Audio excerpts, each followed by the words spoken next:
Evening, sir. We got a call about some shouting here earlier. Mind talking with me for a minute? Sure, everything's fine. Just the kids yelling at a video game, nothing serious. All right, anybody else inside with you? My wife, she's putting dinner together. Everyone's good. Okay, can I get your name? At exactly 6:38 a.m., on a quiet Thursday morning in Brookhaven, Maryland, Oak Ridge Lane looked like the kind of street where nothing dramatic ever happened. The sun had only begun to rise above the rows of maple trees, casting long shadows across perfectly trimmed lawns. Sprinklers clicked rhythmically in front yards, and the faint sound of a dog barking somewhere in the distance echoed down the block. It was the kind of neighborhood real estate agents described as safe, the kind where neighbors waved to each other from their driveways and packages sat untouched on front porches all afternoon. Marcus Ellison stepped out of the front door of his brick two-story home wearing gray sweatpants and a faded navy hoodie. In one hand, he carried a ceramic mug filled with fresh coffee. The other hand rested casually on the doorframe as he took in the cool morning air. Marcus was 58 years old, tall, broad-shouldered, with the quiet posture of a man who had spent most of his life in positions where people depended on him to stay calm. Behind him, through the large living room window, a row of framed plaques hung neatly along the wall. Commendations, medals, certificates from the Maryland State Police, each one representing a chapter of a career that had lasted more than 3 decades. Marcus had started as a patrol trooper at 24 years old. Over the years, he worked highway enforcement, narcotics investigations, and eventually rose through the ranks to become deputy commissioner of the entire department. 32 years in uniform, 32 years enforcing the law. But 3 years earlier, he had retired. Now his mornings were simple: coffee, the newspaper at the end of the driveway, and a quiet moment before the rest of the neighborhood woke up. Marcus walked down the short path toward the curb, bent down, and picked up the newspaper resting on the pavement.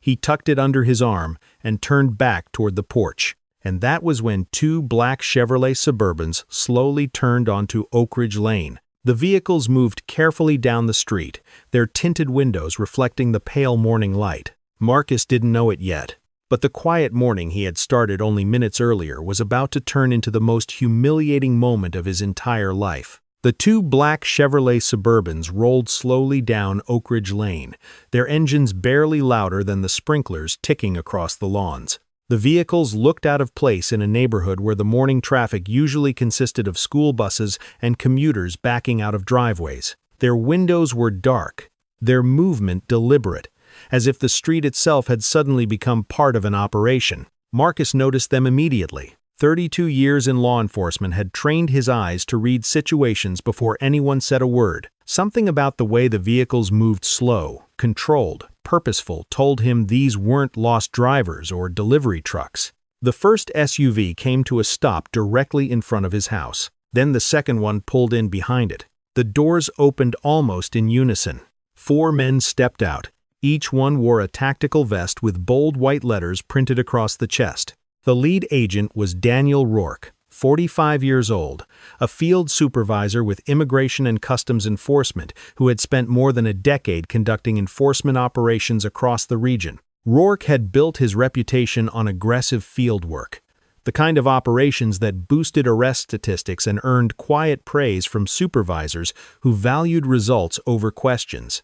But Rourke also had a file. 7 formal complaints over the last 5 years, allegations ranging from unlawful detention to excessive force during arrests. None of them had led to disciplinary action. Each complaint had been reviewed, filed, and quietly closed. Rourke had learned a simple lesson from that pattern: the system rarely punished results. His team had been assigned to locate a suspected undocumented immigrant believed to be living somewhere in the Oak Ridge area. According to the operation file, the address they were supposed to check was 3 streets away, but Rourke never confirmed the number on the mailbox. Instead, as the SUVs passed Marcus's house, something caught his attention. A black man standing alone in the driveway of a quiet, upper-middle-class neighborhood.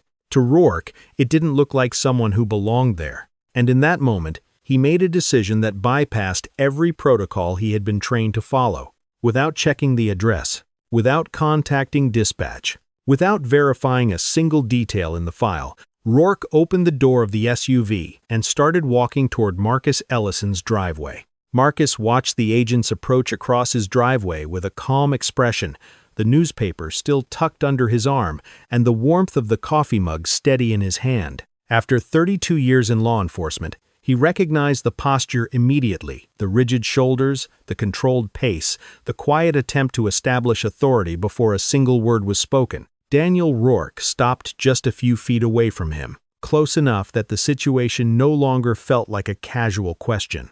"I need to see some identification," Rourke said. The words were sharp, delivered with the tone of a command rather than a request. Marcus didn't flinch. He had heard that voice before.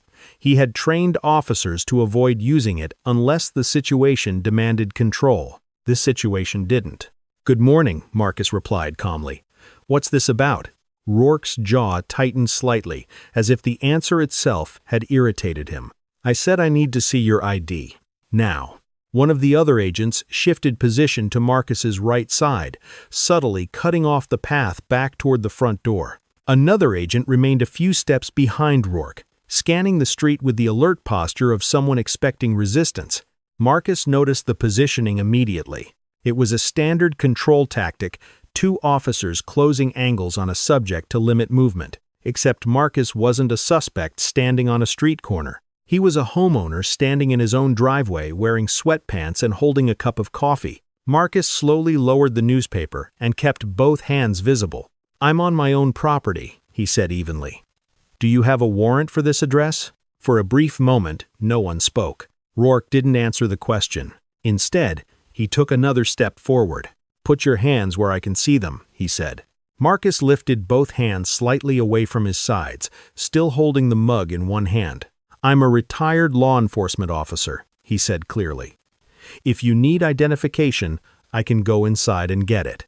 But even as he spoke the words, Marcus felt something shift in the atmosphere. Because Rourke wasn't listening. The decision about how this encounter would end had already been made before the first word was spoken. Rourke stepped closer, closing the small space between them until he was standing almost chest to chest with Marcus. The smell of strong coffee lingered on his breath as his shadow fell across the driveway. "No one is going inside the house," he said. Marcus remained still. His hands stayed visible, exactly where they had been since the agents approached. "I'm not resisting," Marcus replied calmly. "But I'm asking again. Do you have a warrant for this address?" Rourke ignored the question. Instead, he glanced over his shoulder toward the younger agent standing beside him. "Cuff him." The command came quickly, almost casually, as if it had been waiting to be spoken from the moment the SUVs stopped on the street. Before Marcus could respond, the younger agent stepped forward and grabbed his left wrist. Cold metal snapped shut around it. The sudden movement caused the coffee mug in Marcus's other hand to slip from his grip. It fell to the concrete driveway and shattered instantly, dark coffee spreading across the pavement in a slow stain. Marcus didn't resist. He kept his body relaxed, his feet planted. But the agent pulled his other arm behind his back and locked the second cuff into place, tightening it 2 clicks further than necessary. "Do you have a warrant?" Marcus asked again, his voice calm but louder now. No one answered. Rourke stepped forward and placed a firm hand between Marcus's shoulders. Then he shoved him forward, hard. Marcus's chest hit the side of his pickup truck parked in the driveway, the impact knocking the breath from his lungs. The newspaper slipped from under his arm and slid onto the ground beside the broken mug. From across the street, a curtain moved, then another. A garage door stopped halfway open. People were beginning to notice. Because in a neighborhood where mornings were usually quiet and predictable, a man was being handcuffed in his own driveway, and the neighbors were starting to realize exactly who that man was. The first voice came from the house next door.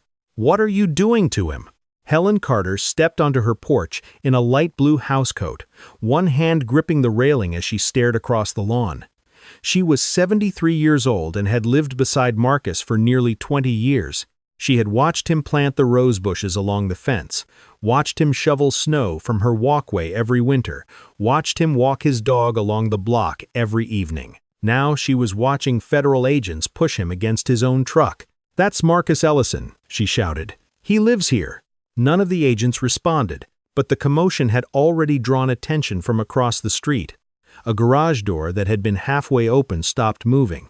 Out stepped Tom Bradley, 64 years old, a retired firefighter who had spent 3 decades responding to emergencies across the county. He took one look at the scene and immediately raised the phone in his hand. The camera started recording. "Agent," Tom called out firmly as he walked toward the sidewalk. "What's the warrant?" Rourke turned toward him, irritation flashing across his face. "Sir, step back. This is a federal operation." Tom didn't move an inch. "I'm standing on a public sidewalk," he replied calmly. "And I'm recording." Upstairs in another house, a young couple pressed a phone against their bedroom window, capturing the entire driveway from above the SUVs, the agents, Marcus's cuffed hands, and the broken coffee mug spreading across the pavement. Within seconds, more doors opened. More phones appeared. Oak Ridge Lane had quietly transformed into a row of witnesses. Marcus, still pressed against his truck, spoke clearly so everyone could hear. "I am not resisting," he said, "and I have asked 3 times for a warrant." The agents remained silent, but now the entire street was watching, and the cameras were still rolling. The rear door of the SUV swung open with a dull metallic sound. "Put him in the vehicle," Rourke said. Marcus was guided away from the truck, his hands still cuffed tightly behind his back. He moved slowly, carefully, the way someone does when they understand that even the smallest motion could be interpreted the wrong way. The neighbors watched in silence. Tom Bradley kept his phone raised, recording every second. Marcus paused for just a moment before reaching the vehicle, turning his head slightly toward the people standing on the sidewalks and porches. "I'm not resisting," he said again, loud enough for the cameras to capture. "And I've asked for a warrant." The agents didn't respond. They lowered his head and pushed him into the back seat of the SUV. The door slammed shut. Inside, the vehicle smelled faintly of disinfectant and old leather. A solid partition separated the back seat from the front. There were no handles on the inside of the doors. Marcus sat upright, wrists pressed together behind him, staring through the tinted window as Oak Ridge Lane slowly disappeared from view. Outside, the neighborhood was still watching. Helen Carter stood frozen on her porch. Tom Bradley continued filming as the SUV engine started. The 2 vehicles pulled away from the curb and rolled down the quiet street, leaving behind scattered neighbors, a broken coffee mug on the driveway, and a growing sense that something deeply wrong had just happened. The drive lasted nearly 40 minutes. When the SUVs finally stopped, they were parked outside a gray concrete building, surrounded by chain-link fencing topped with razor wire. Marcus looked up at the sign above the entrance. Regional Ice Processing Facility. He was escorted inside without a single explanation. Still no charges. Still no warrant. Still no one willing to answer the same simple question he had asked since the moment they arrived. Marcus was escorted through a metal detector and into a fluorescent-lit processing room that smelled faintly of disinfectant and stale air. His handcuffs were finally removed long enough for an officer to photograph him against a plain white wall. A digital scanner captured his fingerprints one by one. No one explained why he was there. No one told him what charges he faced. Because there weren't any. After the intake process, Marcus was led into a small holding room. A metal bench was bolted to the wall beneath a security camera mounted in the corner of the ceiling. The door closed behind him with a heavy click. He sat down slowly. 2 hours passed. No officer returned. No paperwork arrived. No explanation came. Eventually, the door opened and an employee stepped inside holding a phone. "You can make 1 call," the man said. Marcus nodded once and took the receiver. He didn't hesitate when dialing. The number had been memorized years ago. Danielle Ellison, his daughter. She was a civil rights attorney working in Washington, D.C. When she answered the call, Marcus spoke calmly, the same controlled tone he had used during every moment of the arrest. "Danielle, it's me. I'm at an ICE detention facility." There was a brief pause on the line. Then her voice sharpened instantly. "Did they show you a warrant?" "No." "Did they charge you with anything?" "No." Another pause, this one shorter, because Danielle Ellison understood something immediately. Her father had not been detained by mistake. He had been detained illegally.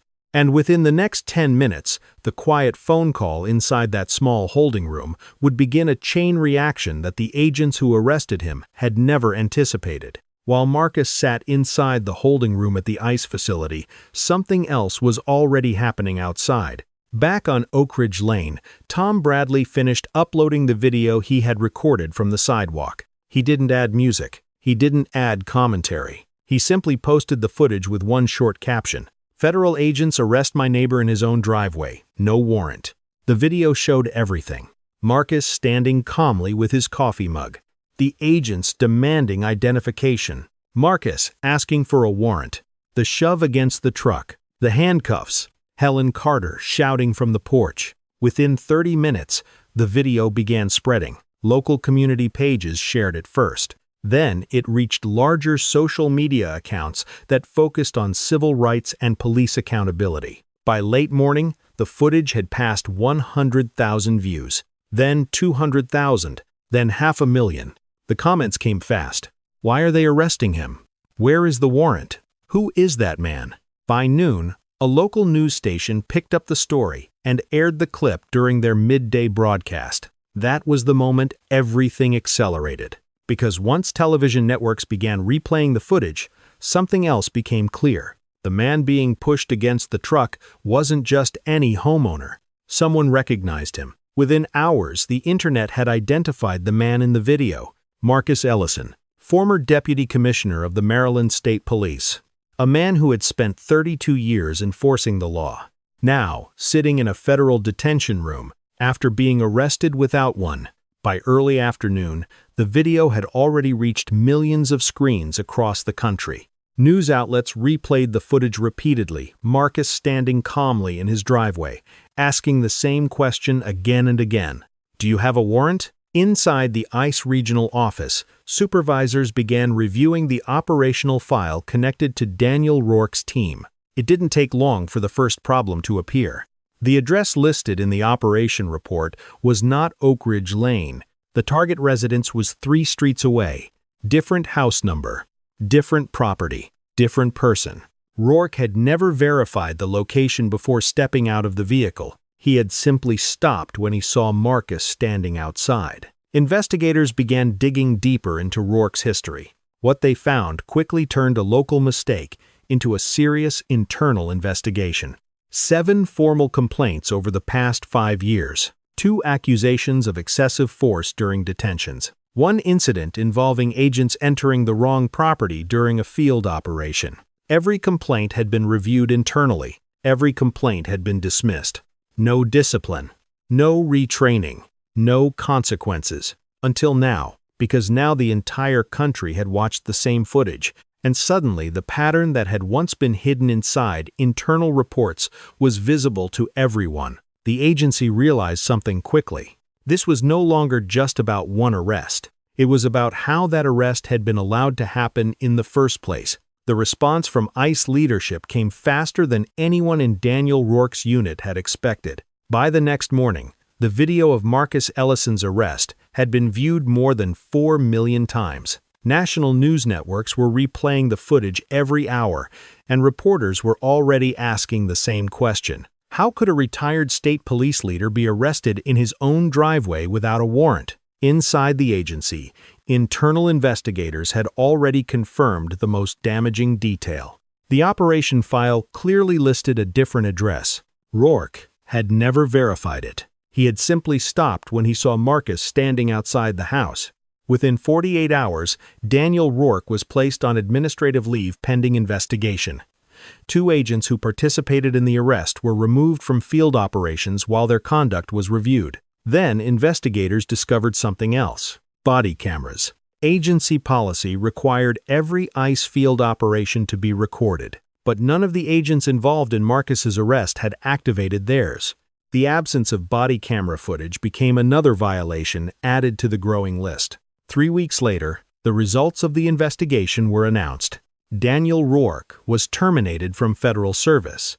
2 agents from his unit were also dismissed for participating in an unlawful detention and failing to intervene when excessive force was used. The enforcement team responsible for the operation was disbanded. For the first time in years, the complaints that had once disappeared quietly into internal files were no longer being ignored, because now the entire country had seen exactly what had happened on that quiet driveway, and the consequences were finally beginning to reach the people responsible.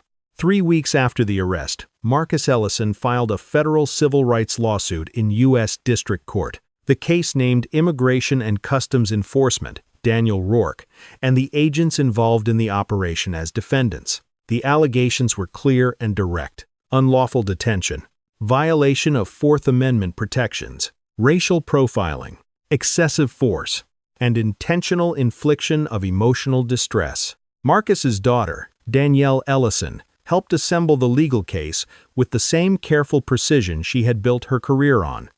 Every detail from the morning of the arrest was documented. 5 different neighbor videos captured the incident from multiple angles. Security cameras from nearby homes showed the SUVs arriving and Marcus being pushed against his truck. Internal agency records confirmed the wrong address listed in the operation file, and the absence of activated body cameras became another critical piece of evidence. Legal experts reviewing the case quickly realized something. If the lawsuit went to trial, the government would likely lose. The evidence was overwhelming.